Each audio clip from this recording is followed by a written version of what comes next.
ladies and gentlemen, thank you very much for attending this seminar. It is the fourth in a series that concerns the evolution of national security strategies.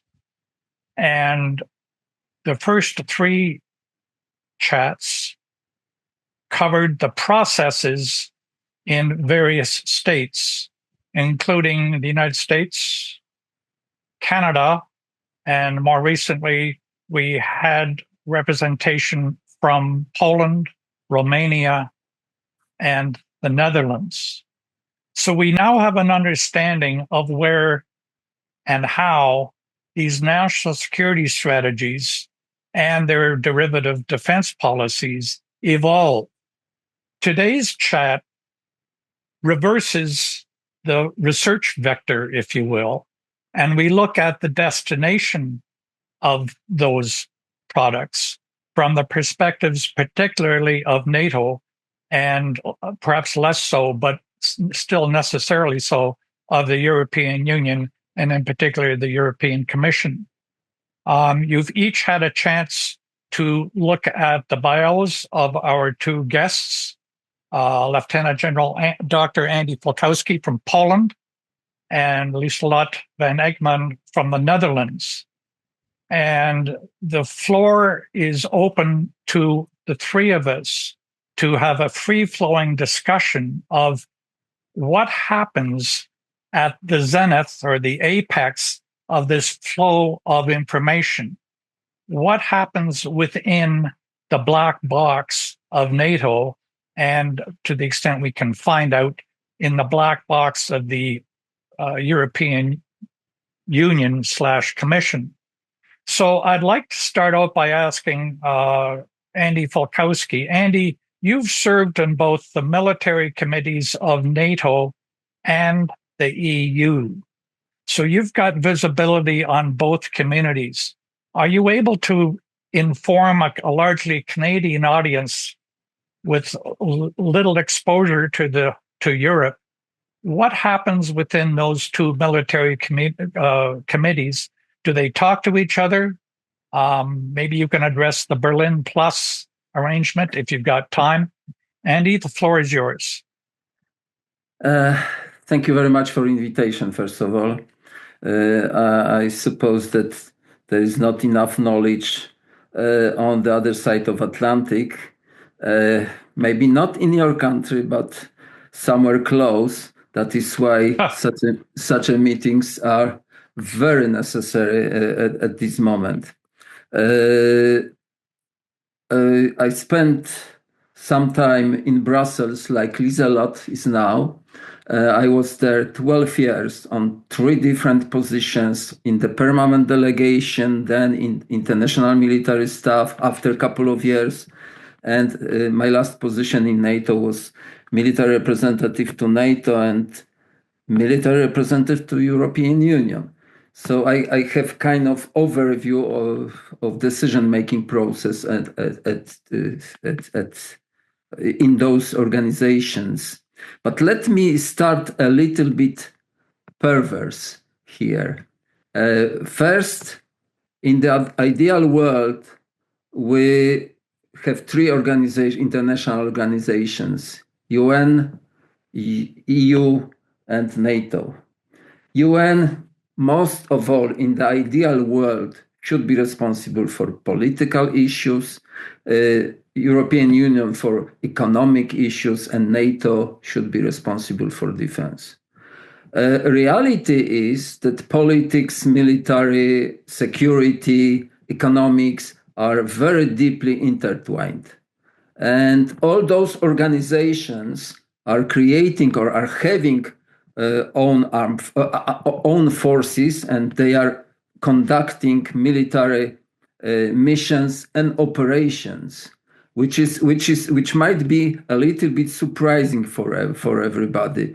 And sometimes even those operations and missions go beyond formal treaty boundaries. Of course, I'm not talking about UN with 193 recognized countries, because that covers more or less all the globe. For us, the membership of those organizations, we joined NATO in 1999, and we joined European Union in 2004, is very important, because we were just leaving the Soviet sphere of influence. We were never part of Soviet Union, but we were in this sphere of influence. And recently, you can observe, and probably some critics are building upon that, a lot of disputes within those organizations, Brexit, erosion of institutional foundations, threats of withdrawal even, and so on and so forth. So with the war on the eastern border of NATO and eastern border of European Union, we have the problem. I have to say that my country is the only European and NATO country which border both aggressor, Russia, and country which was attacked, Ukraine. Now, there is different architecture in both organizations. Of course, all the decisions potentially are made back home in the capitals, in the ministries, in the Council of Ministers, in the presidential office, in the parliaments, and so on. And those decisions should be instructed to the permanent representation or military representation, if we are talking about military decision, because when I was mil rep, I was subordinated to CHOT, Chief of Defense. And there are some committees, EU and NATO are very bureaucratic. There are hundreds of different committees.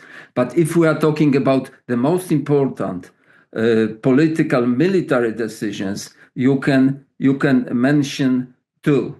In the European Union, you have PSC, Political and Security Committee. In NATO, you have DPPC, which is Defense Planning in Policy and Planning Committee. All the decisions which are prepared, for instance, for ministerials or summit, which is North Atlantic Council, but on the level of heads of states and government,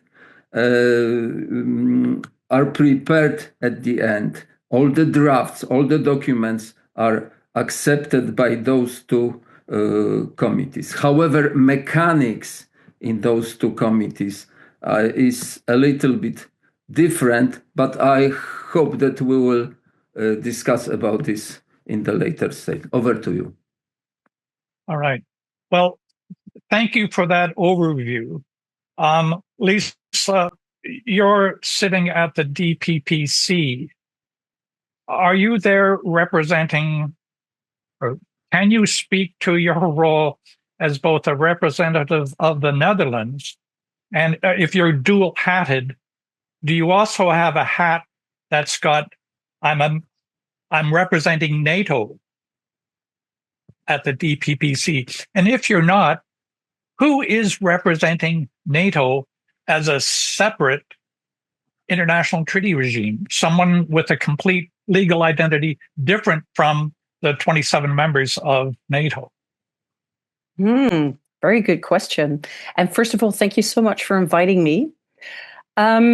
Yes, indeed, I am in the DPPC. And first and foremost, I am a delegate for my country, for the Netherlands. And when I am in that committee, I'm usually sent there with instructions from my capital, just like the other 31 allies around the table.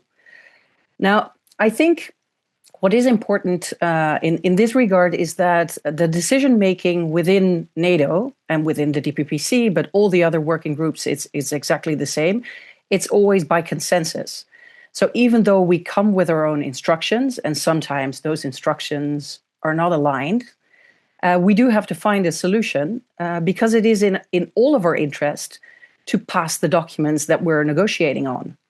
So I think it's most accurate to say, yes, I am a delegate for the Netherlands there, but we all have a common interest to strengthen the alliance. And the only way to do that is by passing the documents that we're negotiating on.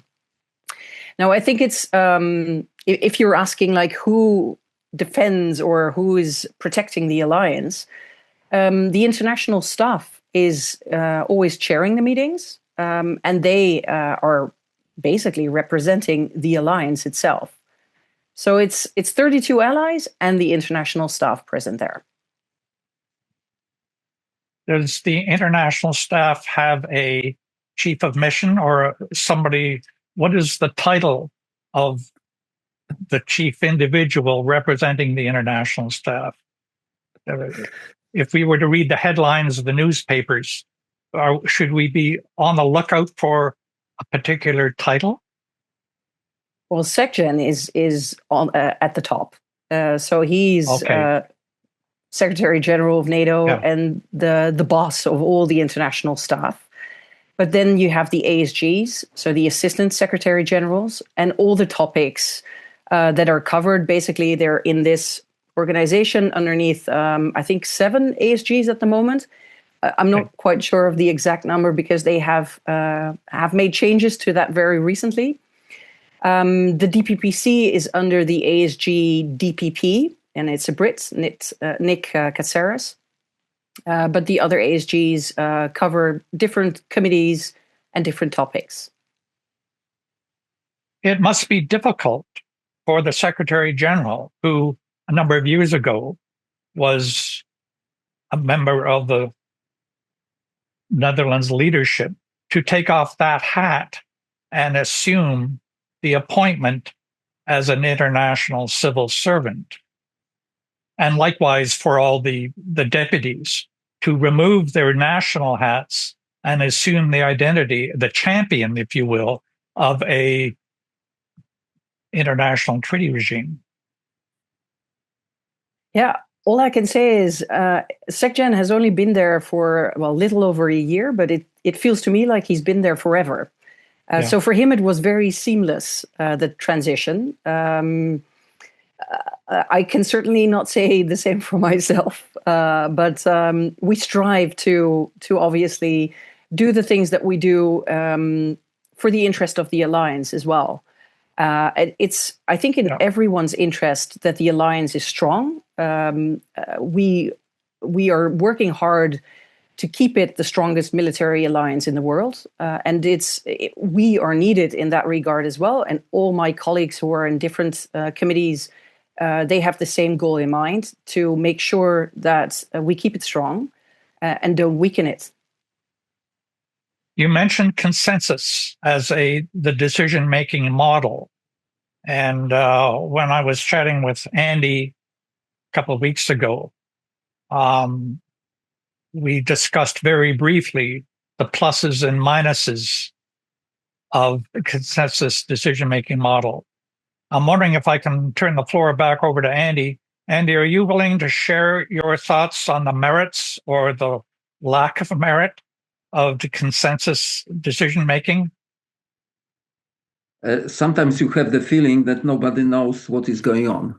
That's the first point. The second point is that you have to realize that although Secretary General is in charge of international stuff, NATO and European Union, because we are talking about both organizations, are not having single person who is the boss of NATO, sheriff, and we don't have single person who is the sheriff of European Union. Sheriffs are 32 countries which have to take unanimous decision by 32, by consensus. And if we are talking about defense and security policy, even consensus in the European Union on those topics. Sometimes in the European Union, you have the option opt-out, like Denmark for many years, and they came to the defense table only in 2023. Surprise, surprise, before Greenland.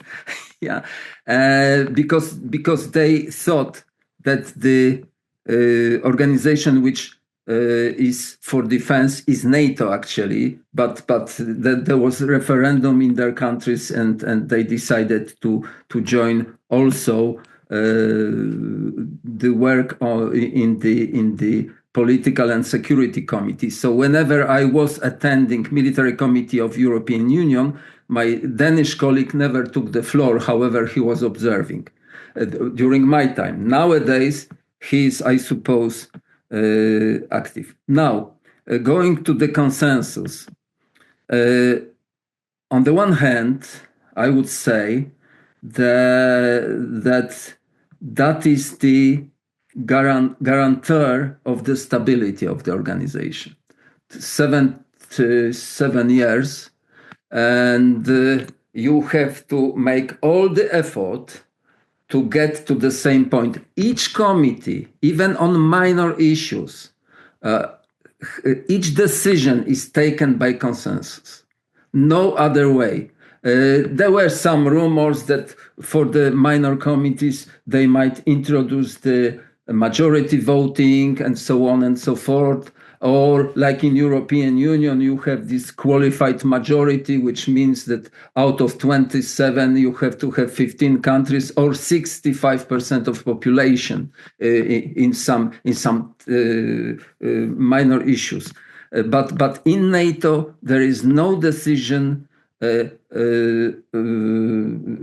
we don't get to the consensus. Nothing is agreed until everything is agreed. That's the saying from NATO at the military and at the civilian level. And when I was listening to Liselot, the listeners might have the impression that NATO has only one leg. No, NATO has two legs, political and military. You have international staff and you have international military staff. I had the pleasure to be director of logistics and resources there years ago. And of course, you have arbiter in the middle. I don't want to explore what is between the legs here. However, whenever there is difficult situation on the political side and on the military side, the arbiter is always North Atlantic Council, either in the permanent represented by permanent representative or ministers of defense, ministers of foreign affairs, or higher heads of states and government. In the European Union, though, the highest political power on the defense and security is made by PSC. And a military committee might only deliver their, let's say, feasibility studies and some technical advices and implementation advices and so on and so forth. So here you have two different bodies, and it in the European Union it doesn't go to the European Parliament or to the Commission. It goes. PSC is exercising the civilian control of a military. In NATO, though, the highest authority is North Atlantic Council, and both tracks, military and civilian tracks, are equal. Let me say. Over to you. Liselot, any reply, comment on that? No, it's certainly true that we have both sides, the military and the political part of it. The DPPC is, let's say, on the political side. So whenever we take or whenever we adopt reports, it's always as we call it, a pol mil, so political military advice. And the military side has, before we start on a report, they have already come out with their report. So there is that first step, always on the military side, and after that, it goes to the political side. The only thing I wanted to add with regard to consensus is that, so basically all the committees decide by consensus, but there is one exception, and that is in the DPPC for the NDPP, so the NATO Defense Planning Process. And that is the process by which the allies are giving each other the capability targets because individual allies may not always agree with the capability targets that they are given. But even if they object, so they cannot stall the process. So it's consensus -1. And the -1 is usually the states that the capability targets are given to. So even if you, as a state, do not agree with a certain capability targets and you want to get rid of it, you have to find another ally to back you up. But that also means that that other ally knows that if he supports you on that, someone else needs to take up that capability target. So that is not a decision that is taken lightly. So usually we take those decisions also by consensus. Capability. Is capability measured at the macro level? Does the Secretary General say, I don't care who has what particular capability, but in aggregate, NATO needs this macro capability?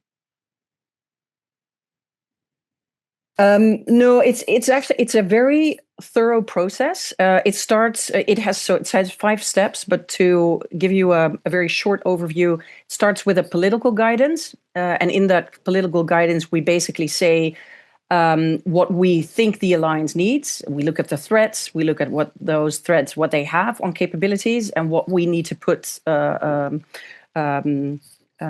our side so that we can always deter and defend. Then second step is that ACT and ACO, they look at the political guidance and they translate it into a minimum capability requirements list. So that is basically like all the alliance, what capabilities do we need to deter and defend ourselves? And then the third step is apportionment. So then they look at a fair burden for the allies. So which ally gets what capabilities? And then the fourth and the fifth step is basically implementation and review, because we also, as allies, we need to show to the other allies what we have done to implement the targets, the capability targets, and if there are gaps, we can basically talk to each other about those gaps and what should be done to minimize the risk, because a gap on the capability targets, on the implementation, is a risk to all. So it's not on the macro level. I think it's quite a thorough process, I would say. And it's allotted at the individual basis. And if I understand your comment, for any one particular member state, it is given a minimum capability, and that's non-negotiable. Now, whether you actually fill the capability may be another discussion for another day. But this discussion today is just what is the calculus within NATO? And NATO is going to say to any one member state, there is your capability allotment. Make the best you can of it. If we were to sum it up. That's right. And at the same time, if as an ally you can say, well, this is the capability target I was given, but effect-based approach is also very important in that regard. So if an ally says, well, you're asking me to do this, but I can actually do the same, but in a different way, you do have to prove that, obviously. But that is something that NATO is open to. Andy? Yeah. The process, of course, I couldn't agree more.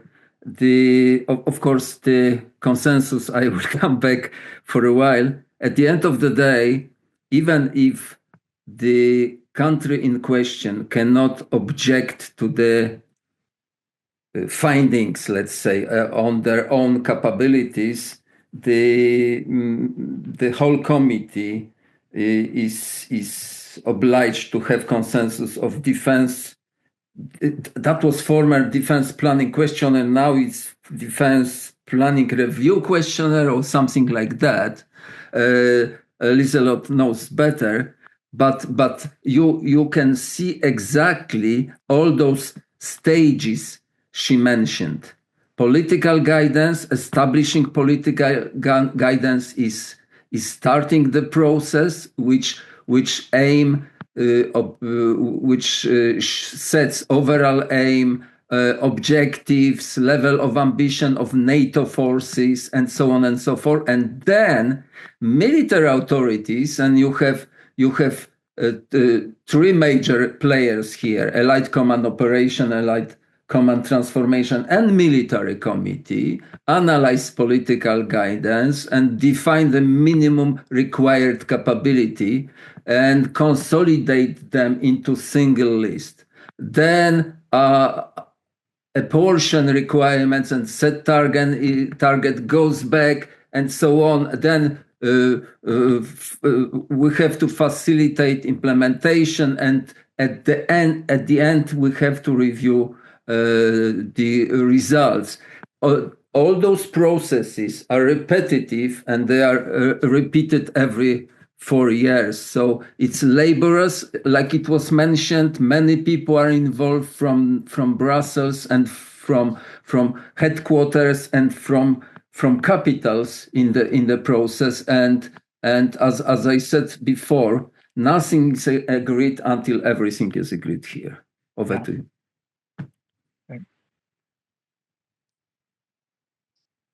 Can I ask, or can we move on and either look at it or look at it again, the functional relationship between NATO and, in fact, I guess at the lower level, between the DPPC and the Policy and Security Committee within the European Commission? Obviously, each of you are aware of the other committee, but do you draw any support? Do you look to the other for indications of what's happening on my left and right flanks, appreciating that NATO is a collective defense instrument? And if I understand correctly, the European Union is more of a security instrument than a collective defense. But if you were to put it on a Venn diagram, I expect the circles, there would be a fair amount of interaction between the two circles. In your business dealings every day, Liselott, do you take into consideration what is happening within the Policy and Security Committee or the greater Europe EC? Yeah, definitely. Well, in the Netherlands, and I assume at least that all the EU allies do the same. I have very regular contacts with my colleagues that are dealing with the EU issues. There are some topics that that come up in both committees. So it would be I think it would be a shame if I would not be able what is being said there. Now, like you said, I mean, the two organizations do have different goals, different objectives. But there are certain topics that we work very closely together on. For example, military mobility. It's something that comes up in both organizations. We both have an interest. And in that regard, we can really benefit also from each other's work. But there are other examples that you can find as well. But I think that is the most the most obvious one that I see. But is there any kind of formal relationship, or is this all pretty well back channel diplomacy between you guys? Well, I think it's, first of all, so delegates are in touch with each other. Then the international staff also has staff-to-staff talks. So they speak with the EU staff on different topics. Where we see that actually some of the problems arise are usually when it goes up to the political, like the highest political level, like when it gets to the NAC, the North Atlantic Council, or the PSC. But when it gets to a more political decision-making level. So it's usually at, let's say, the lower levels, we work very closely together. At the higher levels, it just gets more complicated. And that's for the various obvious reason of Turkey and Cyprus. Yep. Okay. Andy? Yeah. couple of comments to that, because I was also witnessing the cooperation between military committee of European Union and military committee of NATO. I was double-hatted, so I had overview, and believe me or not, 2014, the first, let's say, war, Russo-Ukrainian war started. That should change a little bit perception of everybody. We were talking hugely about Ukraine situation in NATO. Even whole modus operandi was changed during Wales summit, which I attended, and then in Warsaw, and so on and so on. Each summit brought something new if we are talking about modus operandi here. But I was surprised, sitting at the Military Committee of European Union, nobody was talking about Ukraine. So several times I asked for the floor, and I asked, Mr. Chairman, is Ukraine in Europe? Because we are always talking about situation in Africa, operations and missions in Africa, like Ukraine doesn't exist, and it is definitely not in Europe. Okay, next time we will have Intel briefing, which never came. So you can imagine. So Liselot maybe had better experience now, because the war is knocking everybody's door. But those days, the cooperation between European Union and NATO was fake. Let me say openly or euphemistically, was fake. That is why in each NATO summit communique, we have always promises that we'll start cooperating with European Union, and they are ours. We have single set of forces on both sides, and so on and so forth. And even in NATO strategic concept, there is something about European Union cooperation. If there is ideal situation, we would not have such a clauses in the official documentation, because that would be obvious, because representatives are coming from the same governments, but somehow they were defending different turf. Over to you. This may lead into the question that's one of the questions in the back of my mind. Can each of you speak to what the Berlin Plus arrangement is, or is that a fair question? Andy? No. Okay, Lisa? I have to say, because it's more on the EU side than on NATO. So okay. I'm Fair enough. I wouldn't say that I'm an expert on that. All right. Well, just for the audience sake, and I know less than you guys, well, the Berlin Plus arrangement was some kind of an agreement between the EU and NATO, where at the military level, there would be an exchange of planning capacity. And if nothing else, at least there is some level of coordination at a lower level, at an operational level, if not at a political level. But Andy, you're shaking your head.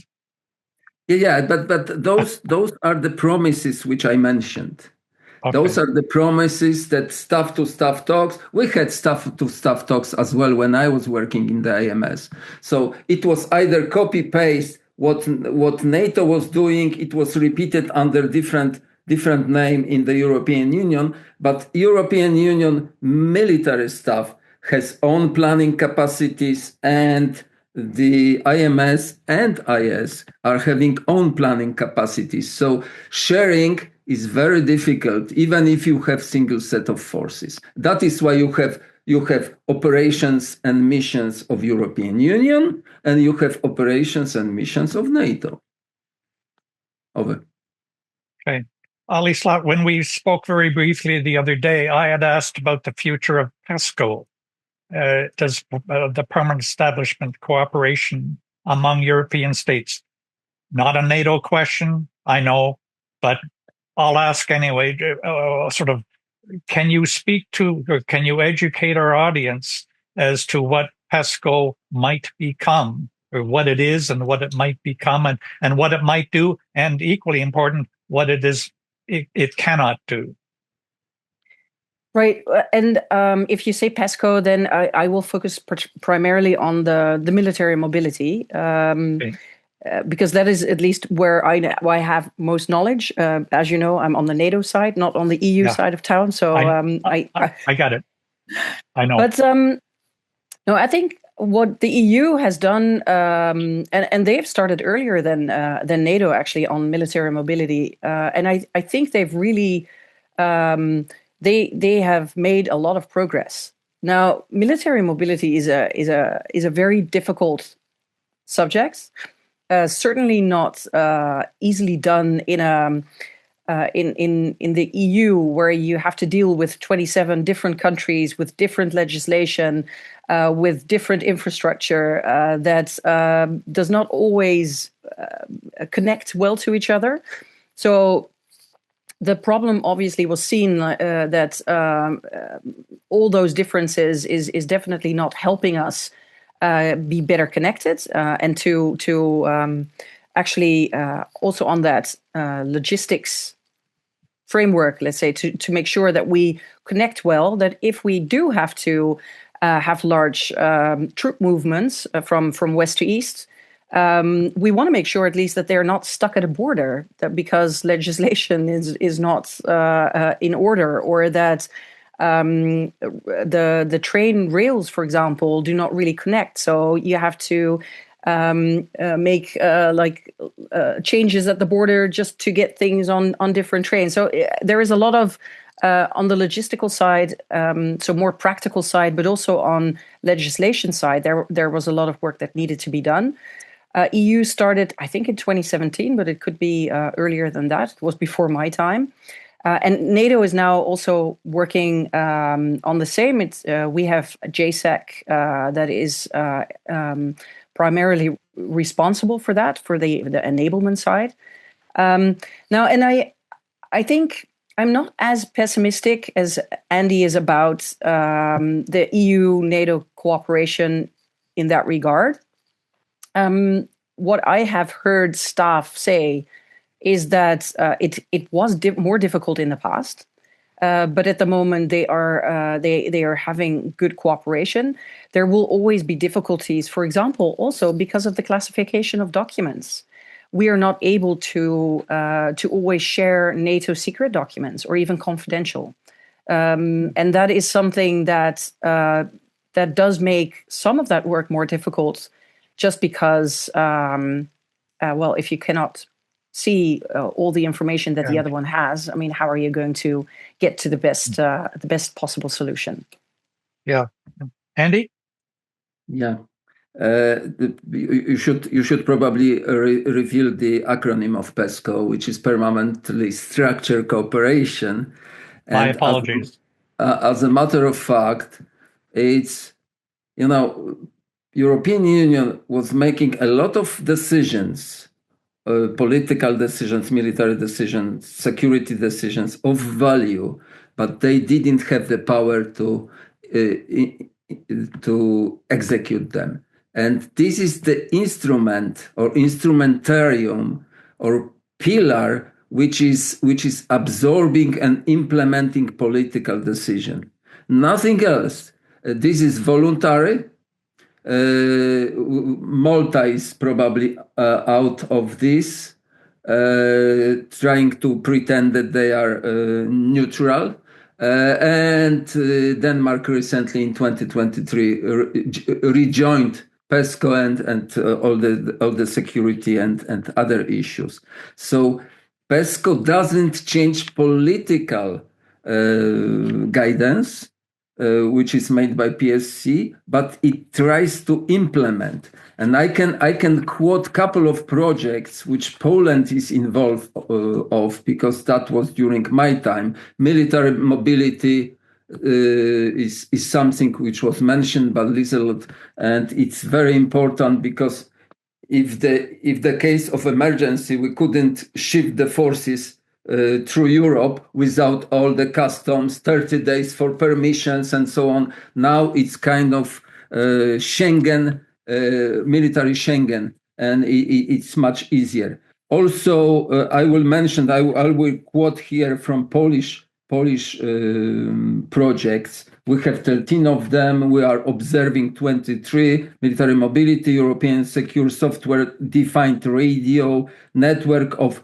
logistics hubs, maritime semi-autonomous mine countermeasures, harbor and maritime surveillance and protection, cyber rapid response teams, EU radio navigation solution, and so on and so forth. I don't want to bore you to death, but as you can see, they are very technical. They are to support the policy which was set by PSC with concrete military measures. Over. Thanks a lot. Any response, or we leave it at that for the moment? Well, no particular response from my side. Okay, great. I have one last question, and then we'll move on to the audience. And it's probably an unfair question, but I want to get it out into the discussion forum so that if our two guests don't respond to it, perhaps it can be a topic for a further chat. The trigger for an Article 5 event in NATO is something called an armed attack. And that is set out in the UN Charter. And it's just called an armed attack. And in the TEU, Article 42, it's called armed aggression. And these are terms which seem to escape definition. And I guess the question is to our two guests, in your travels throughout your respective careers, have you heard any stories or analysis about what either armed attack means or doesn't mean, or what armed aggression in the TEU, what armed aggression means or doesn't mean? There's no right answer, but I think it's a critical question because those are the start lines for your respective mandates. Gisela, any comment? Wow, that's quite a question, Joe. Yeah, I know, and it may be unfair, in which case take a pass. But no, I had to ask. I had to ask. And I do understand, and I'm probably not going to give you the full answer, and Andy has the possibility also to chip in here. But I think if you look at the past of NATO, I mean, Article 5 has only been invoked once, and that was after 9/11. So that is the one example that we have where the whole alliance said this is an armed attack. Now, we have had also very recently, we've had meetings in the NAC about Article 4, which is that any ally may or ask to the NAC to come together because they they have a situation on hand which they think might lead to Article 5. Now, it hasn't led to Article 5, so we're not at war at the moment, fortunately. But it is in those meetings also that the situation is looked at, like, what are the facts? What are we actually dealing with at the moment?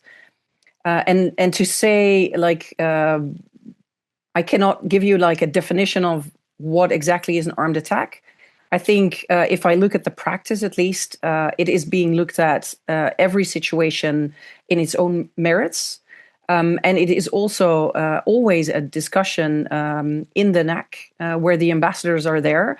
And certainly something that everyone looks at very carefully because we all know what the consequences are.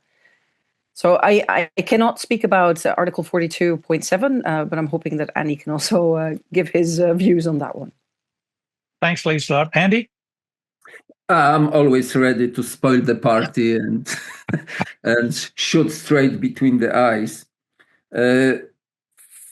First of all, Lieselot mentioned the Article 4, which is very important now, as you know, because countries have the possibility to complain to the other members. That's the idea behind. If something goes wrong in their neighborhood, or if their sovereignty is in danger, they can always ask NAC to gather and to introduce the situation in question. Equally important is Article 3, which is about self-defense, building own forces which would be capable of defending their own territories. So they have to work in sync, I would say, those three articles. But if you compare Article 42.7, there is obligation for countries to assist by all means and their power to the country which is under armed aggression. In NATO, if you look at this Article 5, is more flexibility. There is something, I don't recall exactly, maybe Liselot will support me later, but there is something about flexibility. The country may consider helping, something like that, which is much lesser or weaker than the Article 42, in my view. Now, well, the difference between aggression and attack is probably semantics. You have 5 domains in the military: army, air force, navy, space, and cyber. And look what is aggressor doing. They are always moving beyond the threshold of the aggression. They don't want to be called that they are aggressive or they are attacking. However, cyber attack is very difficult to define where is it coming from.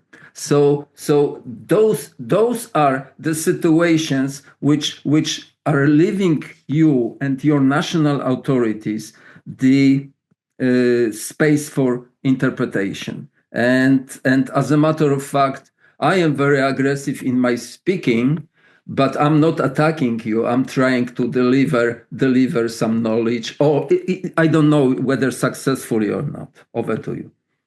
All right. Well, thank you both for that. There's a Dutch jurist called Tom Rees who wrote a great book on the definition of Article 51 armed attack.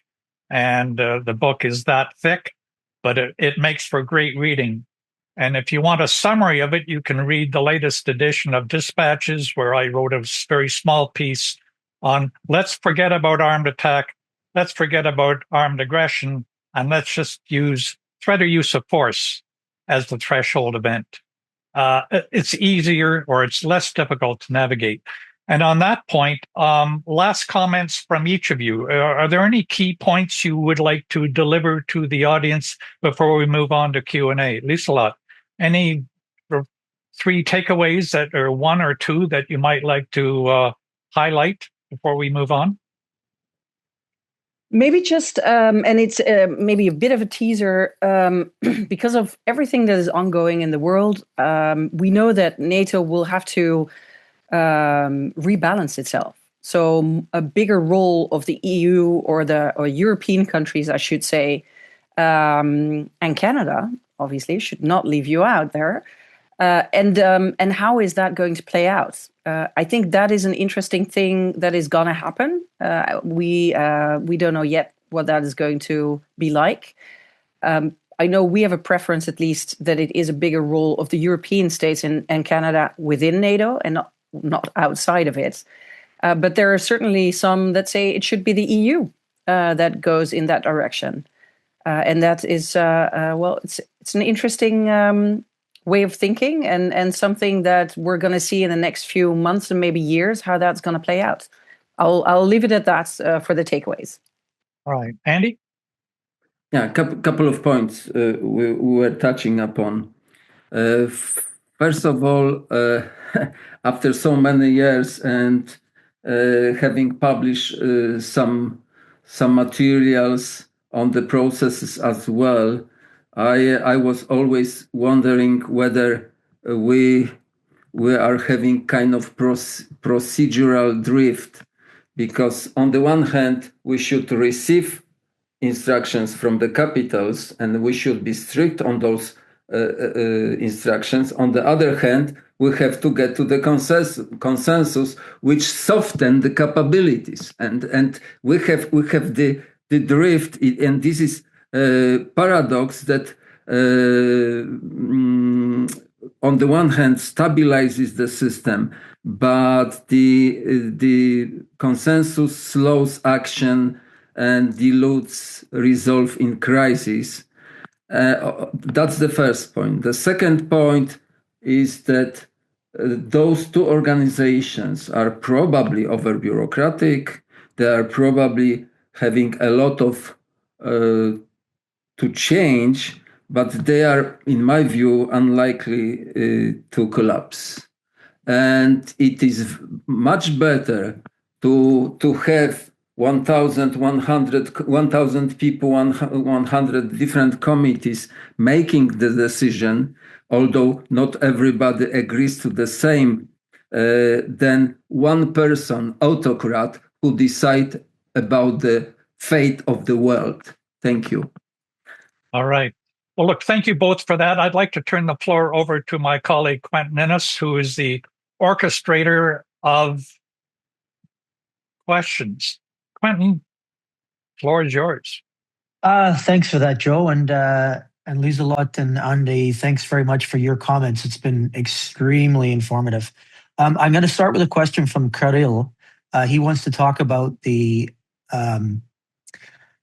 it's pertinent to what we talked about, the Article 4, Article 5 gray zone stuff. And the question that is in his mind is, what are the timelines looking like for NATO to come to the aid of, for example, the Baltics, and what's been done to kind of reduce those timelines? So Kirill, if you can unmute and pop up, I will hand the floor to you.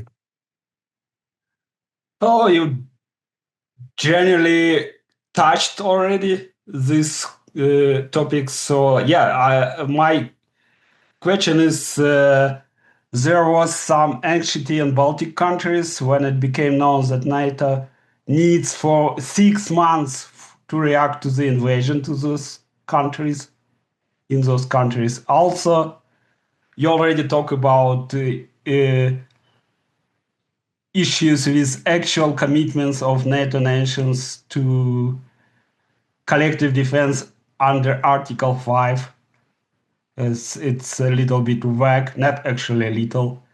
Now, so my question is, what is being done in the moment to meet those concerns, and what can be done in the future, you think?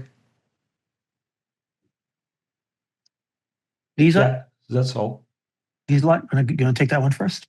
Sure. Well, with regard to the Baltics, well, a couple of years back, we adopted the new military plans, right? So, and what Secure is saying, we can defend every inch of NATO territory. But at the same time, particularly the European states have underinvested in defense for many years. So we also know that there are gaps, and I do not know where the 6-month period comes from that you mentioned.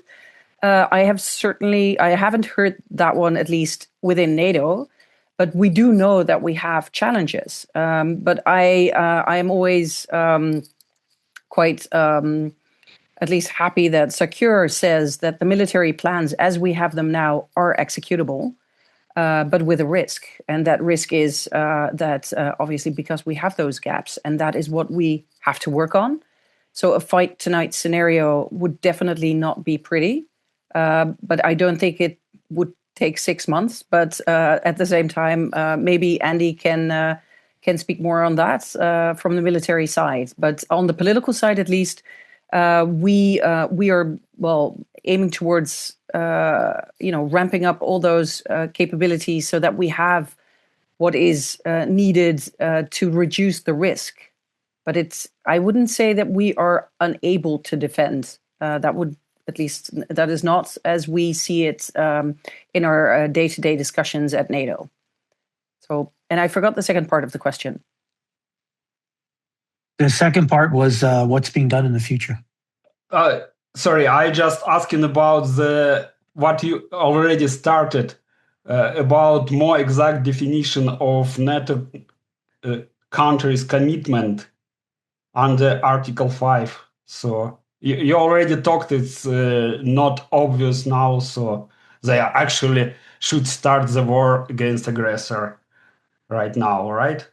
So there are some concerns about this situation now. So what do you think about this and what can be done in the future maybe? Thank you. Sorry. Yeah, no worries. Thanks for the question. So I think the work that we do at NATO, and particularly with regard to the capability targets, is all aimed at making sure that we have our deterrence and defense in order. And like I said, with the military plans and with the filling of the NATO force model, we have, at least according to Secure, we have enough in place to make the plans executable. And the plans are aimed at deterring and defending, if necessary, the alliance and every inch of the territory. So even though we know that there are gaps, I wouldn't say that we would not have enough at the moment. But obviously, because we have those gaps, we're working on reducing those. But I already said that before. So maybe, Andy, if you have an addition to this, I would gladly leave that over to you. Of course, if the civilians cannot, military will always come. First of all, a couple of points here. I have the problem with geopolitics here, because I try to name Baltic countries, Latvia, Lithuania, Estonia, never to try to define them as the Baltic countries, because as a matter of fact, you have 9 Baltic countries, including Russia, and some of them are having longer shore with Baltic than those countries. So geographically, traditionally, Baltic countries are those 3, but you have totally different situation now with capabilities. With the Finland and Sweden joining, you have only one enemy around this basin, Baltic basin, which is Russia. Of course, you have them in 2 spots. You have this Kaliningrad, and you have the close to St. Petersburg, the Kaliningrad, called by one of the national security advisor, the dagger in the heart of Europe, and probably now the dagger in the heart of Europe is also Crimea, which plays the same role for the Black Sea. So we have totally different situation. Now, coming back to the geopolitics, I remember in the past when we were in different bloc, Poland was in the east and Finland was in the west, and now we are in the same bloc and we are still in the east and Finland is in the west, although they are more farther to the east than us. So you have to wait a little bit the situation here. Of course, 3 countries, Latvia, Lithuania, Estonia, are hot spots. They are very much exposed. Small countries and with big Russian speaking minority, let me say. But if the minority is 40% speaking in Estonia, it's quite a big number. And whenever I was I was teaching also in Tartu, Estonia, Baltic Defense College. Whenever I was on the seat, everybody was speaking Russian, not Estonian. So, and the same in Riga, the same in Vilnius. Vilnius a little bit less. So this situation is very difficult, and that might be used by Russia as casus belli at a certain point. That is why we have to talk talk and talk. As you know, the NATO acronym "No Action Talks Only." I am becoming pacifist. We should talk as much as possible with all the opponents, with all the parties before the first shot, because once the blood is spilled, there is no way back. So we should, at any force, avoid the difficult situation. And of course, I cannot speak about the futures, first of all, because I am out of the system for a long time, and I cannot reveal the NATO gradual response plans during my time. Now it's probably called differently. And you have American inventor who said, I would like to know the future because I'm going to spend the rest of my life there. So I don't have the crystal ball. Hopefully, will suffer a lot of threats, will suffer a lot of difficult situation, but will not come to the terms of war. Over to you. Okay, thank you very much. Kirill, does that answer your question? Yes, thank you. Okay, good. And I'll also add that some of the things that have been done is the enhanced forward presence, which consisted initially of battle groups in Estonia, Latvia, Lithuania. Those are being upgunned to brigades. And there's a 2-star headquarters that's gone into Riga, which is a joint Danish-German division, as I remember. And I think what you're referring to with the 180 days was the High Readiness Task Force. There's also, which is a core level asset, there's also a very high readiness task force, which is on a little bit of a shorter string. So I think the plans for sort of buttressing the Baltics are working. Andre, you just raised a point there. Shortly, I didn't want to touch upon this EFP, enhanced forward present, VJTF, air policing, standard naval maritime force, and so on and so forth. There are a lot of instruments which might be used in the case of emergency. So be prepared that be prepared to accept that NATO side is prepared, that we are prepared. Yeah, and there'll be a gradual escalation. Okay, I'm going to flip over to Dimitar. Are you still there? I don't see you up in the top there. Yes, of course, Quentin. Yeah, can you hear me well? Yeah, go ahead. I can hear you. Just one thing before you proceed. We're at the top of the hour, so is everybody comfortable with continuing on? Yeah. Okay, Dimitar, over to you. So, Ms. Egmont, Mr. Falkowski, thank you so much for this discussion. My name is Dimitar, and I'm a PhD candidate in Lisbon, and I do EU-Russia relations. But I've researched EU-NATO relations a lot at the same time. So I have a question for both of you. So I understood that from a certain standpoint, you've noticed a military an overlap between the EU and the EU and NATO military committees throughout your careers in a sense. I want to ask you, and correct me if I'm wrong, of course, but I want to ask you, have you seen such kind of overlap between the two organizations during your careers in them, like that's something like that, and I'm not asking this question just because it's because I wrote an article about it and I found how the EU NATO overlapped in the protection of critical energy infrastructure in the last 4 years. So thank you so much for this.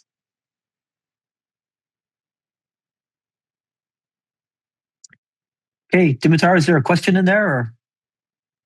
Or? If they found if they seen some other kind of overlap during their in the EU between the EU and NATO during their careers, something that can be fixed in a sense, and that more division of labor can be incorporated, let's say. Okay. If I make a couple of comments, Dimitar, are you Ukrainian or? No, Mr. Falkowski, I'm Bulgarian, actually. Bulgarian, okay.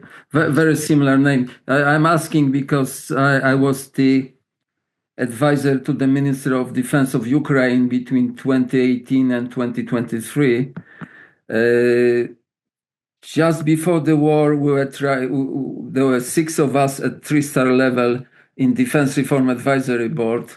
And we were also advising during the war, and we're talking quite often with our partners there. And now, if we are talking about overlap, as I said, we have only single set of forces in both organizations, but as a matter of fact, neither NATO nor EU have own armed forces. The forces are in the countries which they are represented. So, as you might have been surprised with my statement that NATO and European Union doesn't have boss, I can assure you that NATO and European Union as organization, they don't have the armed forces. The armed forces are in the member countries. That's the big difference that the member countries are deciding. You've mentioned about overprotecting energy, or what was that? No, the overlap in the protection. The overlap in the protection of energy. Yes.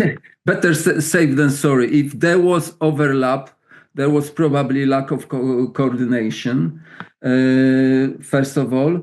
And second point, the overlap is always better than negligence. So, if you will, I would not complain about this. If everybody wants to overprotect, that's good because we might feel safer. Over to you.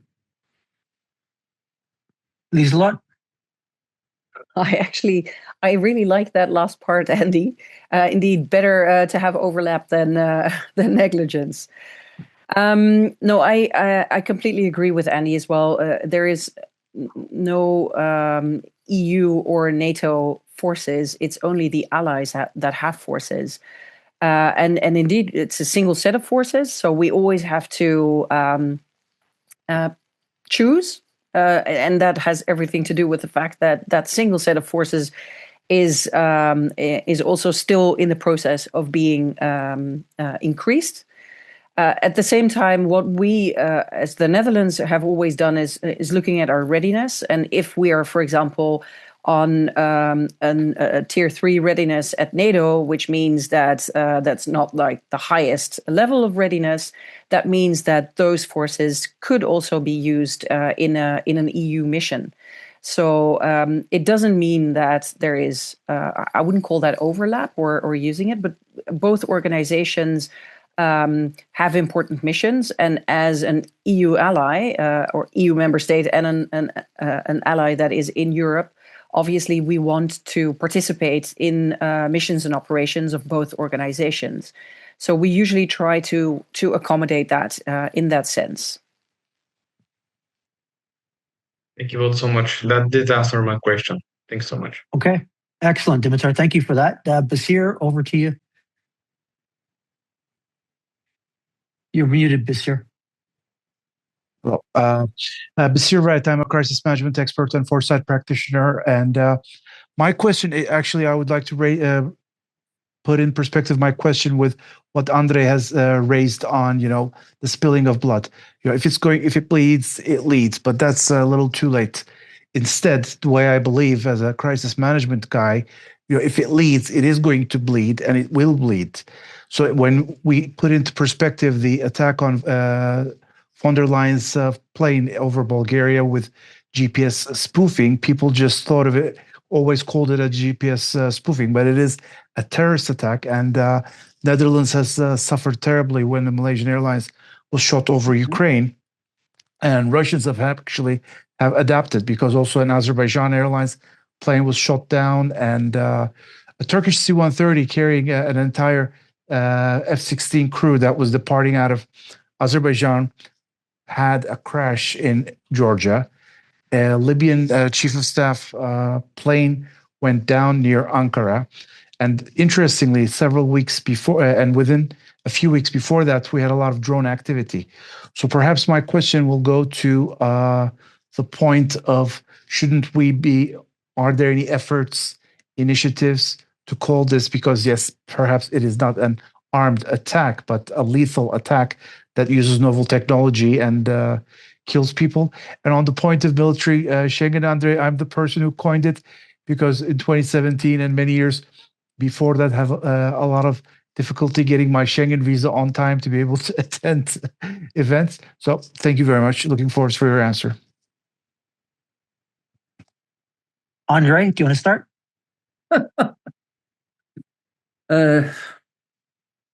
Okay, first of all, Basir, yes? I'm not Andrei, because that's Russian, and I am... I'm sorry, Andy, sorry.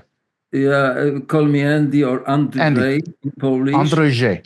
Because from 2015, I am on the blacklist, Putin blacklist, because I was probably barking too much against.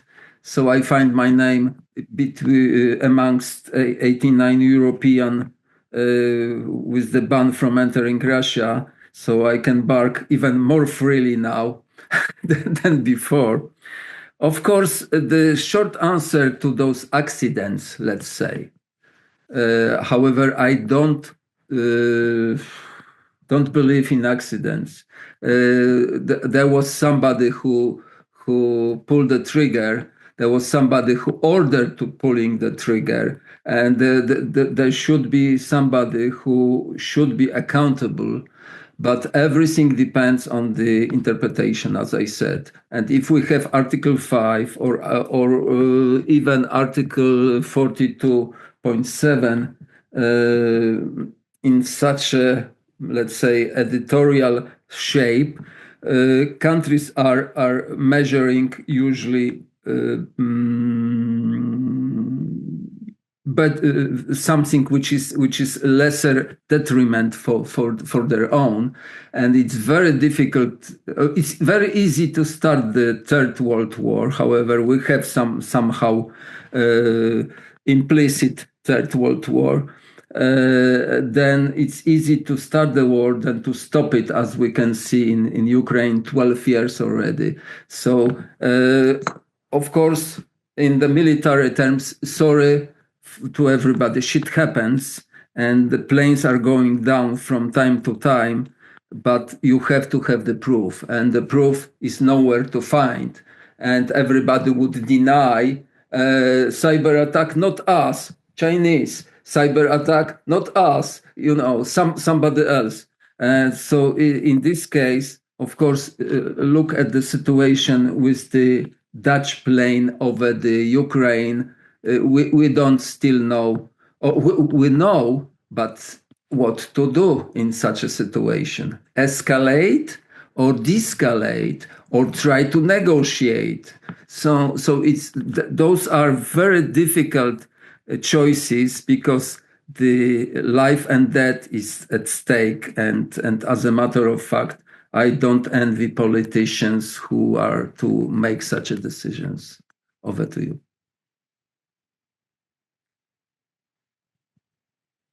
Thank you, Quinten.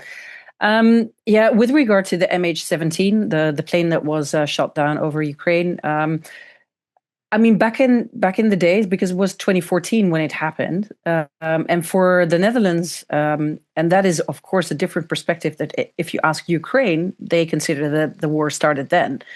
For the Netherlands, we didn't consider it that way, but it was a very traumatic event. And we certainly wanted to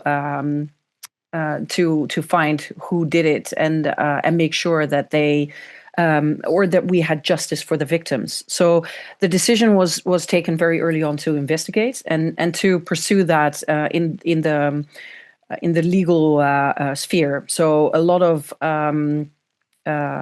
cases were started, and now, like more than 10 years later, we are seeing positive results of that. So, but that was started then. If that would happen now, I don't know if the same would happen. I think your question is basically also like, we see a lot of things under the threshold of Article 5, right? Like all those hybrid actions. It could be cyber. It could be, airspace violations. We see in the Baltic Sea. We see all those cables that are torn apart by tankers with who leave their anchors dragging.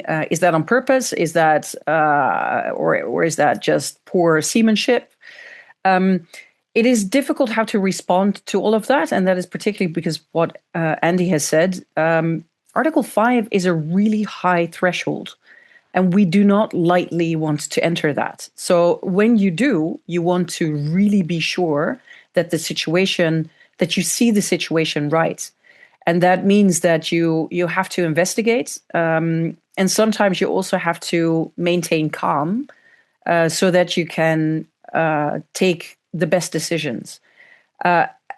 At the moment, at least, like I said, we have had a couple of meetings in the NAC on Article 4, and that was because of situations where some of the allies felt that they were threatened and they wanted to have the consultations within the alliance. And even that is a signal, obviously. And I think that was handled very well by the alliance, by the SecGen. And it led to at least results which some may think are not enough, but it worked at the time. And I think that is also an important thing to look into, how to deal with it, and not immediately, obviously, go to Article 5. May I have a follow-up question? Go ahead. Thank you. Yep. So then perhaps supply chain, knowledge networks, and knowledge bases that are feeding the Russian, Russian or any other hostile country's base. So, obviously I've worked in a lot of the sanctions regime, and Andrej, I have contributed to a lot of the Russian banking sanctions regime many, many years ago. So I am not unlisted as a name, but I know I am amongst them. So perhaps sanctions regime consequences, and since these are acts of state terrorism, bringing down commercial jets, attempting to bring down, imagine it, because as a crisis management guy, I have envisioned what would have happened if von der Leyen's plane actually fell. It would have been zero attribution to Russia, and they would have been very slick in getting away with it. So I guess, what should perhaps, I'm just proposing what is the feasibility of proposing such consequences, both in NAC and also in international military staff. Thank you very much. Okay. So, Basir, I'm assuming we can kind of move on from that. Kale Rennie has a question about the seriousness of Russian threat. We sort of named the elephant in the room. So I will pass the floor to Kale, and he can ask his question. Yeah, thank you. Yeah, no, I would just be very curious to hear, obviously, from a Polish perspective, with your history and how your proximity to Russia, like living here in Canada and stuff, you hear in the last few years anyway, we have to be prepared to go to war with Russia by 2028, 2029. That seems to be somehow somebody higher up in the food chain has determined that's the year. But, I see what they've done in Ukraine. They took a tactical and strategic risk, and I think they gambled that NATO would not intervene directly, and they were right. And obviously we're feeding the Ukrainian military with money and weapons and stuff, but not directly. And it just seems like the Russians have their hands full with Ukraine. So I just, are they a bit of a paper tiger when it comes to taking on NATO directly? As a Polish person, do you you guys have spent a lot of money and effort to upgrade your military over the last 10 plus years. So obviously you're taking a threat seriously, but I just don't see Russia going toe to toe with anyone that's going to trigger a major intervention by NATO. They're going to chip away piece by piece where they can and try to get strategic or tactical advantage. But I don't do. Am I wrong on this? I just really be curious to hear someone who lives in Europe and has that history of having other countries roll over back and forth. Thank you. Andy. Yeah, another kind of question, which you are calling very good question when you don't know how to answer. I would say that we were in such a geostrategic location, because geography is here as well, that we were like a sandwich two superpowers from the West, Germany or Prussia or whoever, and from the East, Russia, and always we were exposed to the attack from both sides, I would say. So we are trying to follow the article I mentioned, Article 3, which is self-defense. So we're trying to build capabilities. Of course, there are a lot of improvisation, but a lot of money is spent for that.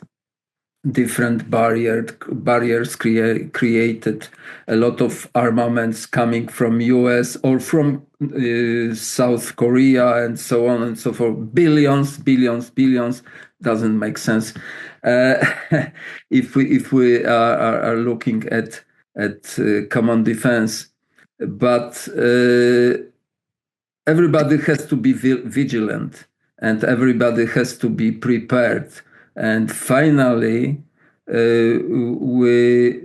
this topic of security and defense popped up in the public agenda. It's an apple of the public eye very much here. However, I am more optimistic. I'm always calling myself constructive pessimist. So I know I am trying to know what are the threats. However, I'm trying to also figure out how to deal with those threats. Situation is difficult. If we were not the NATO members, we would probably have more difficulties. Russia is playing with us hundreds, thousands of cyber attacks a day. They are sending us the immigrants brought from Africa and Asia through Belarus. Thousands of attacks on the border. So the physical barrier was created. I was dreaming about the world without barriers, and here we are again. You have it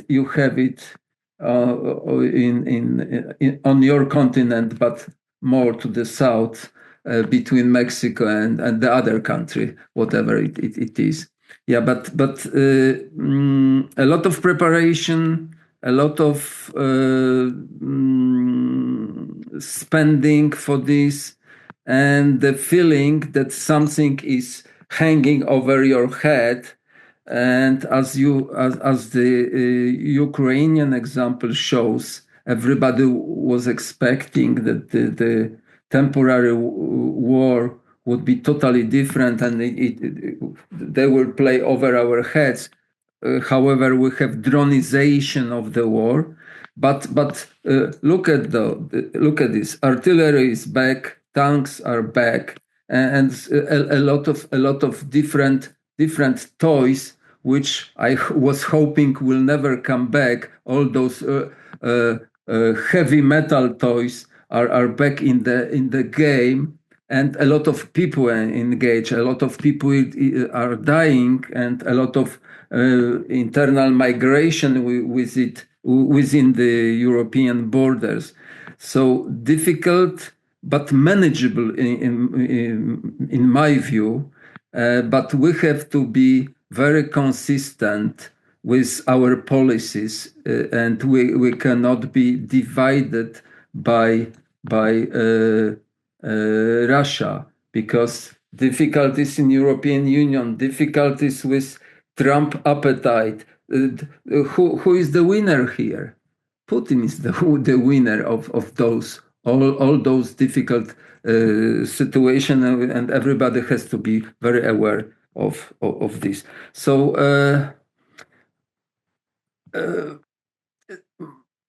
probably my wife feels much more danger than me, but I'm not going to escape or emigrate from here. Over to you. Is that? Yeah, just a small addition from my side. Kayla, I think you're right. Like, At the moment, they have their hands full with Ukraine. I don't think at the moment the feeling is that now we will see like a territorial aggression. But what will happen when the war ends in Ukraine? Because there will be approximately 600,000 Russian soldiers that will have to go back, or at least out of Ukraine. Where will they go? Because we've already seen that a lot of the soldiers that Russia got, for example, from the prisons when they went back, that they actually committed more crimes. So there is not a lot of feeling that that Putin wants to bring them back to where they came from, and they will most likely then go to a different place, maybe on the border of Estonia, Lithuania, and Latvia. So I think the threat is real, and I would certainly invite you maybe to go to those countries I just mentioned and to speak to the people there, because it really gives you a different perspective if you speak to people who are actually at the border with Russia. Awesome. Gail, does that answer your question? Yeah, no, thank you for both your perspectives. And my son was actually deployed to Latvia this year with the Canadian Army, so he got to see it firsthand. But I appreciate your words. Thank you. Excellent. Okay, I think we can go to the bottom of the hour. There's two more questions that we will just get through, and then I'll pass it back to Joe to wrap up. So David, can you push ahead with yours? My question's pretty simple. In 2006, as a relatively young intelligence officer, I was part of a training cadre at the Pearson Peacekeeping Center, and a European Corps headquarters was being exercised. And I'm inferring from what I've heard that kind of integrated military, don't know what to call it, that kind of integrated EU military cooperation doesn't exist anymore. There were more than 250 officers in actively training and running scenarios at the Pearson Peacekeeping Center, and it ran, I think, 4 weeks. Andy, do you want to go ahead and address that? Yeah, I should start probably.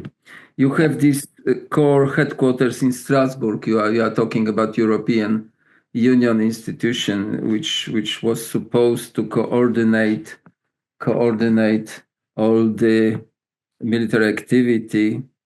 And the major problem with those institutions, like we are creating multinational core Northeast, multinational division Northeast, some southern units, is that those are the frameworks.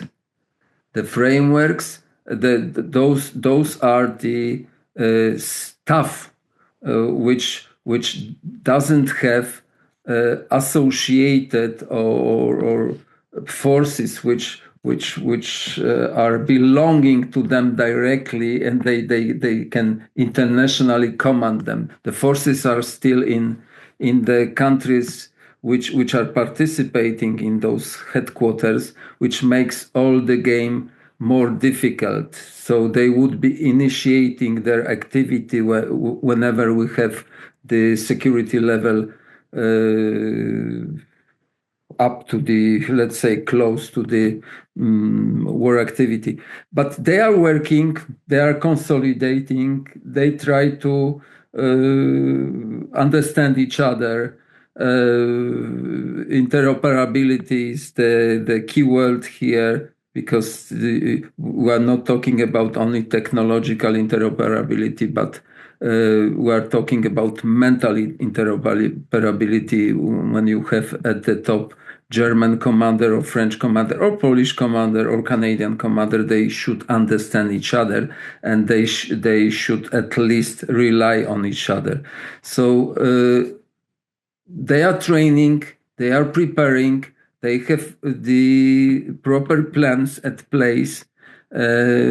Sometimes with the forces, sometimes not, a lot of exercises, and it works. And that was supposed to be, this European Corps headquarters was supposed to be countermeasure to NATO with those days French ambition, but as we mentioned before, you have single set of forces and difficult to find anybody who is free to play on both sides at the same time. Over to you. Lieselot, anything to add to that? No, I think Andy's answer was very complete, and EU is not my level of expertise. David, does that answer your question? Yeah. Okay, thanks to you both. Kit, I will give you the last word, and we could talk about where we're going with this. Yeah, mine, I think, Andy, you've pretty much covered it, but my interest is working with Ukrainian Rotarians, and we're doing projects helping children with mental health. And of course, we are online with them for about an hour every week. So we see the attacks on the population, on the hospitals. My question is, at what point does doing nothing but talking in the background become a form of appeasement that Putin can use to his advantage?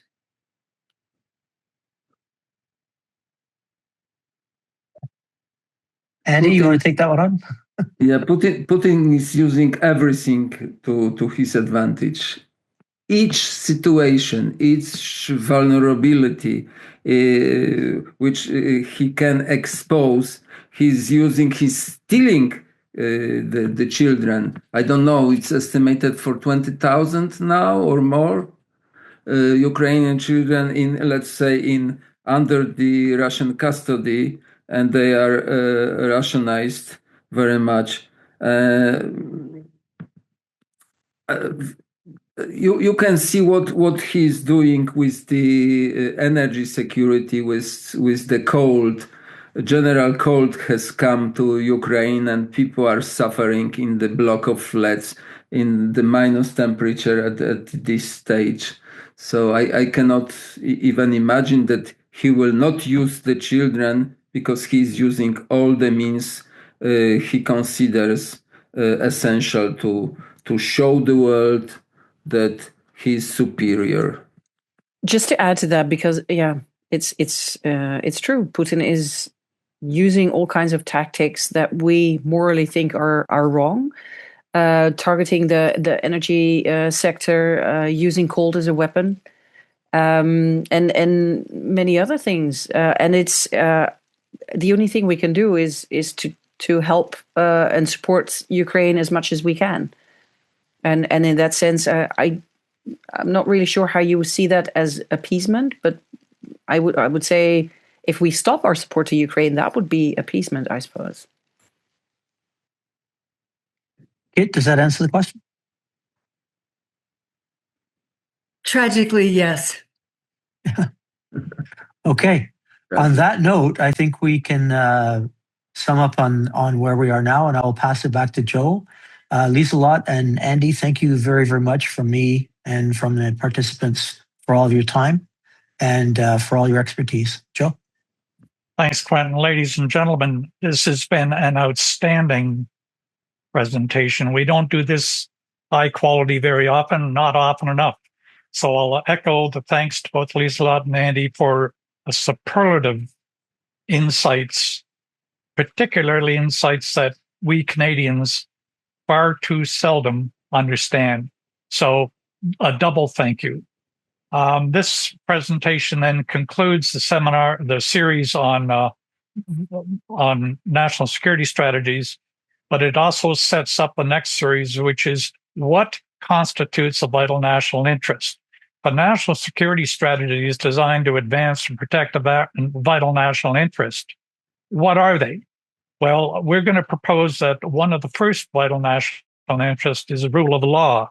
And to that end, at the end of February, we're hoping to I've invited at least the Honorable David Doherty, formerly of the Ontario Court of Appeals, and Brigadier General Ken Watkin, and Lieutenant General Chuck Plummer, who was the former JAG for the U.S. Air Force until he was told that he is no longer the JAG for the U.S. Air Force. But on that point, it's been a long hour and 36 minutes. Thank you, everybody, for your time and patience. And I hope that you will check in again this time next month. Thank you and have a great evening. Thank you.